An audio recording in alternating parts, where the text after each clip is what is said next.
আল্লাহ রসুলের পচা রক্ত একজন পান করে ফেলছে, আল্লাহ রসুল বলছে এই শরীরটা জাহান্নামে হারাম। কিতাবে আছে, ওলামাদেরকে জিজ্ঞাসা করেন। সাহাবী রসুল সিঙ্গা লাগানো রক্ত চেটা খায়া ফেলছে, আল্লাহ রসুল বলছে কি করছিস? নিক্ষেপ করছি। কোথায়? কয় পেটে। কয় কেন? কয় সুগ্রাণ ছাড়া কিছু ছিল না।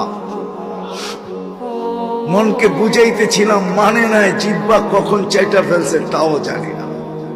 বলছে শরীর জাহান্নামে হারাম। অথচ আবু তালেবের শিরা উপশিরায় একই, দুইজনের শিরা উপশিরা একই রক্ত।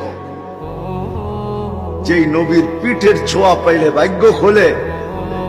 খেজুর গাছ আল্লাহ রসুলের পিঠের ছোঁয়া পাইতো জুমার দিন। খুতবা পড়তেন খেজুর গাছে পিঠ লাগায়া।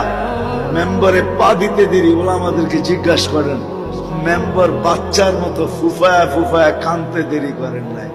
চিৎকার দিয়া মসজিদে নববী গরম করে ফেলছে। সাহাবা বলছে ইয়া রাসূলুল্লাহ, খেজুর গাছের কান্না। কয় সইতে পারে নাই, আমি ওকে ছোঁয়া দিই, পিঠের ছোঁয়া দিতাম। ও সৌভাগ্য মনে করত, ও সইতে পারে না আমার মেম্বারে উঠা, এই জন্য বাচ্চার মতো কাঁদতেছে। আল্লাহর রাসূল সান্ত্বনা দিয়া ঠান্ডা করছেন, তোকে জান্নাতে নিয়ে যাব, তারপরেও তো কান্না বন্ধ কর।